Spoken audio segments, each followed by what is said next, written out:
Have you ever wondered what happens when you ignore the warnings of the past? Let me tell you a story about shadows that hide in plain sight, and the price we pay for curiosity. It begins in the small, forgotten town of Black Hollow.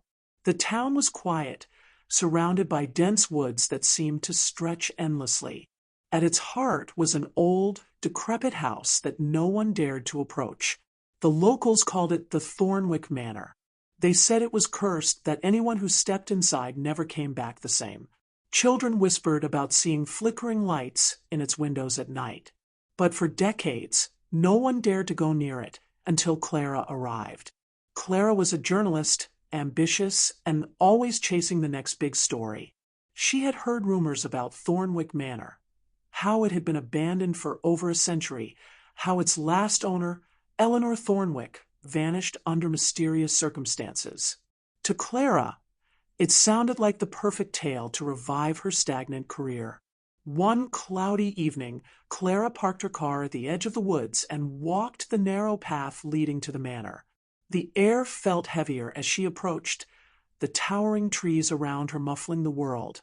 When the house came into view, it was worse than she imagined. Its windows were shattered, the roof sagging in places, and the wooden planks were splintered and rotting. But despite its decay, the house seemed to breathe, like it was alive, watching her. Clara pulled out her camera and began taking pictures. She noticed strange carvings on the wooden door, symbols she didn't recognize. When she touched the door, it swung open with an eerie creak, as if inviting her in. The air inside was cold and damp, carrying the faint smell of decay. She clicked on her flashlight and stepped inside. The first thing she noticed was the silence. It was so profound that even her own breathing seemed intrusive. The entryway was grand, with a sweeping staircase and a chandelier that dangled precariously from the ceiling. Cobwebs draped every surface, and the floorboards groaned under her weight.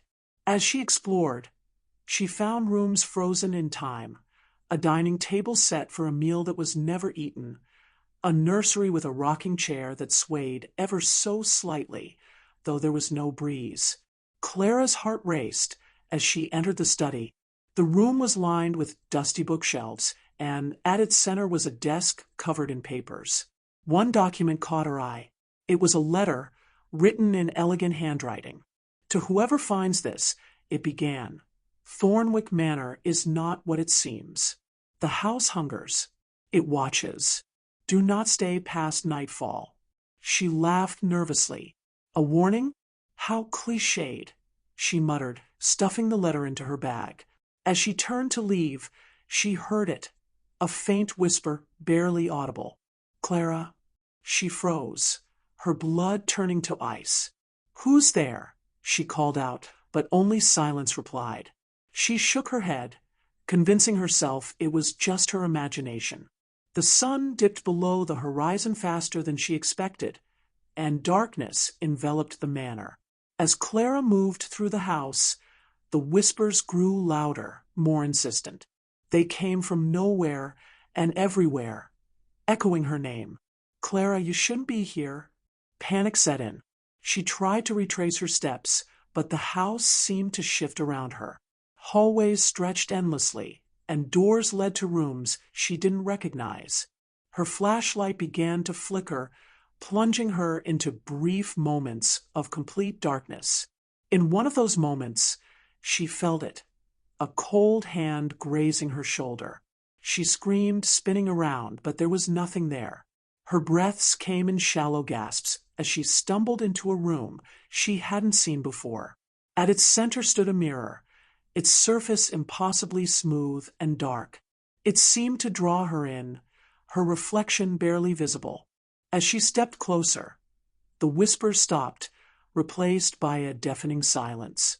Then, her reflection moved. Clara's heart pounded, as she realized the image in the mirror wasn't mimicking her movements. It smiled, a slow, sinister grin that spread across its face.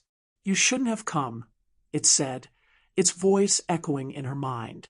She turned to run, but the door slammed shut. The room began to change. The walls pulsed like they were alive, and the floor rippled beneath her feet. Shadows oozed from the corners, creeping toward her. Clara banged on the door, screaming for help, but her voice was swallowed by the house. The shadows wrapped around her legs, pulling her toward the mirror. She fought, clawing at the floor, but it was futile. As her reflection reached out from the glass, its grin widening, Clara felt an icy chill seep into her bones. The last thing she saw was her own terrified face, staring back at her from the other side of the mirror. Days later, a search party found her car at the edge of the woods, but there was no sign of Clara. Her friends and family scoured the manor, calling her name, but Thornwick Manor stood silent and empty, as it always had. But if you ever visit Black Hollow, some say you can still hear her whispers at night. You shouldn't have come.